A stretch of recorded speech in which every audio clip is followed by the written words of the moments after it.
Hey guys, briangoesblu. And Coco too. Backing up with another movie trip vlog for you tonight. And tonight we're seeing Opus. Opus.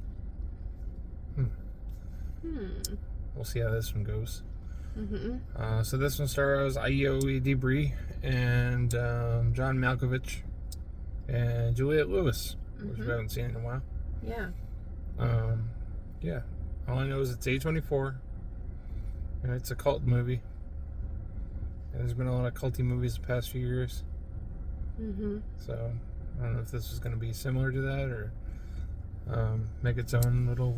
Oh, like A24 culty? Yeah, well, yeah, that and just like movies about cults in general, I feel like have been kind of popular. Yeah. Yeah.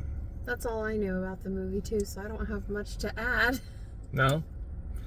Other than, I mean, it looks weird. It looks weird.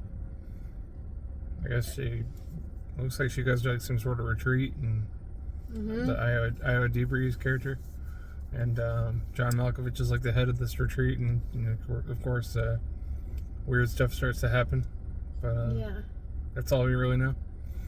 But I've heard it's not that popular. No, it's not. It's in like the smallest theater, and it's only been out for, this is still the first week it's been out. So we want to give it some support. And yeah, we heard from Cool Duder, who we saw his review last night. He said it was really good and really surprising and stuff, so yeah, I'm looking forward to seeing what's going on in this movie. We've seen a couple of trailers for it. Well, the same trailer probably like a few times, but people that aren't going to the movies, maybe they didn't even know this was coming out. I don't know, but they'll know when it goes online. It'll be advertised, I'm sure. A24 usually advertises pretty well. I'm not sure why this one isn't like hitting as hard. Yeah. But I can't. It feels like we haven't been here in a little bit. Yeah, we saw Mickey 17. That was about a week and a half ago. Okay. So, yeah. I don't know. Let's get let's get on in there. We got 6 minutes. We got 6 minutes. We gotta get popcorn. Past the trees of the AMC as we go. Oh yeah. Yep. Weeknight. Oh, Wednesday night feature. Fun fact. When I was in high school, I was in chorus. And there were different levels of chorus that you could be in. And the one that I was in, not to toot my own horn, was called Opus 1. Oh. And we were the best of the best. You had to audition to get into that one. Maybe that's what Opus means. Yeah, it's like some sort of, I don't know the definition. But then I was in a show choir group too called Special Request. The more you know. Is that Robin from... No, it's not. That's Queen of the Ring. No, it's not. It looks like her though. What the heck? Let's get in there. Well, they didn't have the poster here for Opus. I'll just put one in place right now. And yeah, we'll give you our thoughts in the car. Whoa. And we're back in the car. So yeah. Opus. What'd you think of Opus? I liked it more than I thought I would. Oh, me too. It was definitely weird, like I thought it would be, but it had me intrigued. Like it held my attention. Yeah. You didn't know where it was gonna go. No. Yeah, it was. I don't know if I'd call it a fun time. No, I did have fun. We had fun laughing at like John Malkovich's euphemisms and he's really funny. Like everything, his whole character all around was definitely my favorite. Yeah, he steals the show every time he. I don't know. Any movie I've seen him in, really. Yeah. Yeah. I think Edibri that did a great job though. Like it was cool seeing her in this role. So basically, she's a journalist, and like there's this huge pop singer, like I don't know if you want to call him pop, like dancey kind of music singer, really popular. But he was popular 30 years ago, and now he's coming back with a new album. And I guess he's the hot topic of is it a magazine they're doing or something? Or That she's a journalist for. It doesn't really explain it too well. No. But yeah, she's gonna write about him and and him coming back and everything. But so they get this like video YouTube kind of message from I don't know, probably. Yeah, who even was that? We didn't even see that guy at the. Tony Hale was the guy who played him. I think it was probably his. Yeah, that was weird. His like he wasn't even person or handler or something. He wasn't even like at the place. Yeah. But yeah. But yeah, he like kind of like said that there's going to be an invitation that people are going to get exclusively for this pre-concert before his brand new album's put out, and they're going to go to this like place and watch him and listen to his new album before anybody else. Yeah. So they do that, and it ends up being like a cult, of course. That's not a spoiler. It's in the trailer.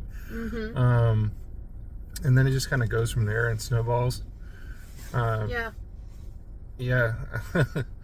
So, like a lot of the stuff in here was really just intense, like a little more intense than I thought it'd be. There were some jump parts, like I jumped once, not jump scares, but like I guess you could call it that. It was like shocking and quite a few scenes that were shocking, and maybe like I would say a little gory, like to some people's standards. Yeah, not as gory as like Midsommar or anything, but I mean, it's still pretty good. Yeah. What was this rated? Do we know? Rated R for sure. Okay, so it was able to go there. But I really thought it was like a real fun time. I'm surprised it's not like being seen more, because or talked about more. It is like one that I feel like people would be talking about, especially in like the horror community, for sure. People will be sleeping on these. This is definitely a sleeper. Yeah. I'm gonna give it a 4. I really liked it. Yeah. Yeah. And I like the music too. Like John Malkovich sung like his own songs in it. Yeah. And I actually liked the songs. I thought they were good. Like, what was that movie we saw? Mia Goth was in it. Jamesy. What was that Infinity called? Pool. Yeah, it kind of gave me like Infinity Pool vibes. I like this a lot more. Yeah. But like, I don't know, there was just like that listening room scene reminded me of that one scene in Infinity Pool when they were all like sitting there. Right. Do you remember? That's the song I liked the most whenever she was listening to it in the room and then it goes to all the cameras. Yeah, that was really a good song. And he performed he sang all of the songs that were like supposed to be the originals. Yeah, I really liked that song too. Yeah, it was just kind of a wild ride. Like, and I liked that her character was like questioning everything. Like, we were sitting there like, what the fuck is going on? And she was doing the same thing in the movie. So it's like we were along for the ride with her, kind of trying to like figure out what the heck was going on the whole time. I would have given this even a higher rating if like I felt like with the ending I felt like it could have gone a little more extreme instead of the way it went. But I mean, the ending was kind of a mind F. Yeah, it kind of was. Because like she thought that she like did good and everything was like good, and then she was like, oh. Yeah. I don't know. That was a bad explanation, but if you see it, you'll know what we're talking about. Yeah. I give it a 3.5. Yeah. I still think you have to see Burn After Reading. That's still my favorite John Malkovich role. I don't know. I just really like him in that one. Is Brad Pitt in that? Yeah. Okay. Yeah. Yeah. But yeah. Yeah, we definitely recommend checking this one out. Stay after the previews. Don't worry about staying after the credits. There's nothing after the credits. And we were in a really tiny theater. The smallest theater. The smallest theater. There's like 31 seats from back row to front row. Very small. The back row is like 3 seats. There was like a whole section like roped off, or not roped off, but like untouched. There was that scene where he's like singing and dancing around everybody. And I felt like a lot of bass, and I felt like it would be pretty cool to hear that in Dolby, but but oh well. You know, this one didn't get like much push. It's almost like when they don't put movies in a bigger theater or in Dolby, it's like it makes them feel less important. Yeah. Like, you know what I mean? Yeah. Not that this one is, but it's like they think it is. So that's interesting to me. But then when you're looking at the layout of the other theaters and stuff like that, like I'm not knocking it because we did like Novocaine a lot, but it got a lot more theaters, and like everybody in there's a lot of theaters that are just like kind of empty, honestly. Yeah. So I don't know how they gauge that, but yeah, it's kind of like you're really not giving it much of a shot by putting it in a small theater anyways. And our theater was pretty full. Like, it was small, but there was quite a lot of people in there. Yeah, so this one will probably have like another week, and then it'll probably be out of the theater. So see it if you can. Yeah. Or wait for it if you want to, wait for it on demand or something. We saw a really crazy trailer, an A24 movie that's coming out this summer. Be on the lookout for a movie. You heard it here first, maybe. Bring Her Back. Oh, yeah. It looks nuts. Yeah, it's the same director as Talk to Me. Yeah, that looked crazy. Yeah.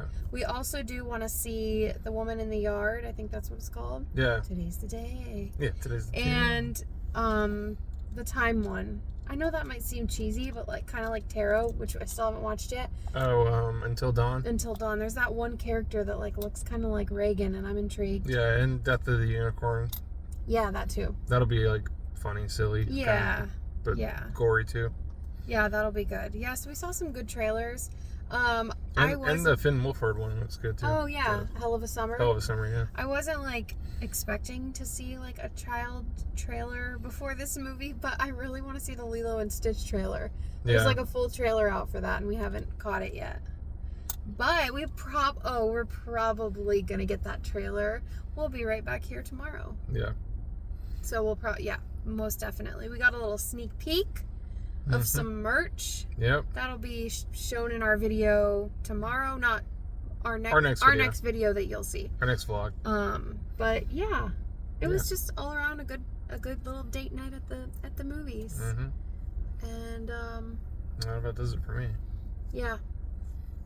Something always comes to mind later, and then I'm like, oh man, but what did I miss? I think we pretty much covered everything.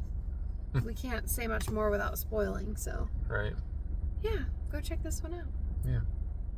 Brian Goes Blue. And Coco too. Signing off, guys. Bye. Bye.